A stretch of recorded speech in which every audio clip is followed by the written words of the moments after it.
moving forward with new subdivisions, I want to ensure that they have the capacity to hold the amount of water that is generated because of the impervious surfaces. Now, we see 1-inch rain events pretty regularly. So we're talking about the availability to hold more water beyond what the engineer may have thought of.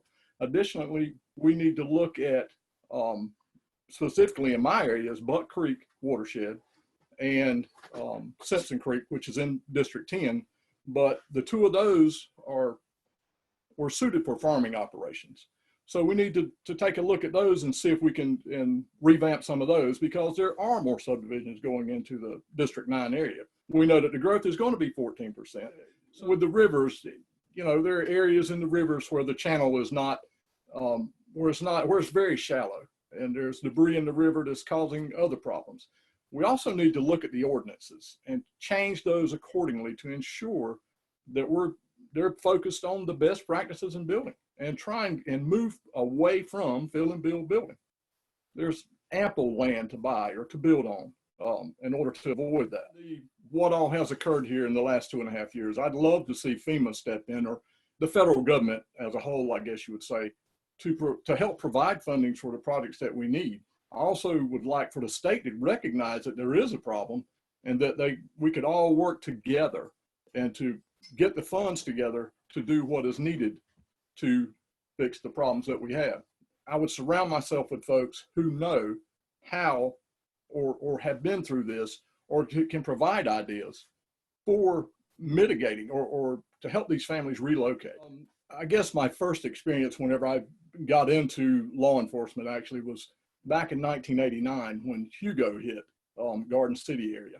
I was working for well, it was a detention center then, and the county police was tasked with doing like guard duty checkpoints. So we would go to help them. I was stationed in Mount Gilead. Bob Bible was a gentleman who owned a car dealership. His house sat on the marsh. The water that had been in the house up to my chest.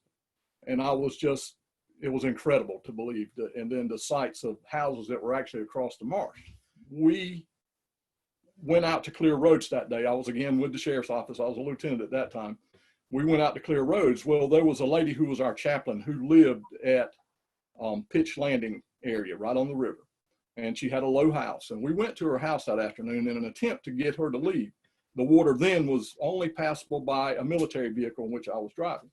She assured me she would be fine. So later that night, I received a phone call, probably 10 p.m. And we had to go rescue her by boat. There was no other way to get there. We had to go by the river. We could only get the boat close enough that I could wade in chest deep water to her back door about 50 feet. And I had to carry her out of the house. And mind you, she was in her 70s, but she lost basically everything. Hurricane Matthew. There were people, at that time, the city of Nichols itself was devastated by flooding. And it was all the way from Nichols all the way to the Waccamaw River, which included parts of Loris, which really were not even close to a river. Even our pastor's home flooded. And it was just incredible, the amount of damage, and to see people lose all that they have, all that, just throwing it out by the truckloads. It's just memories gone. During Florence, here at our home, we were on an island. It took me almost an hour just to find a route to get away from here. And then even when you get to talking about some of the bigger impacts we had in our area was along the Waccamaw, which was Aberdeen. And a lot of those folks could get nowhere except right around their home.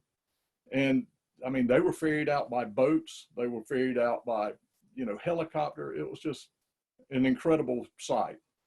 During Floyd, when we were tasked with going out and clearing roads after the hurricane, we went by Polo Farms didn't exist then. It was a farm. And I know the owner of the farm at that time. It had sold to a developer, but the road was virtually impassable. I mean, the water level was running over the canal, over the bridge at 905 at Simpson Creek.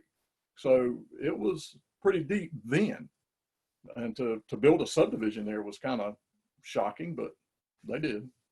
If these homes and businesses were moved out of the floodplain, say existing, were balled out, then convert those back to wetland and let them be natural areas. And the other is change the ordinances to not build there in the first place. The diversion canal. I've really got mixed emotions about it simply because I'm concerned about the environmental impacts of it. You've got Varnumtown and places like that where oystering is their business, and would the fresh water really devastate them? So I'm not 100% on board with a diversion canal. I think there are other options we need to look at, even as far as coordinating with the dam on the big PD, on the Great PD River. When they release, and also whenever Monk's Corner for Santee Cooper Generating Plant, when they release. There are other things that we can do, small scale, low impact. It's simply talking to these folks and coordinating. I think we can start there. I think dredging the lower half is probably not an issue.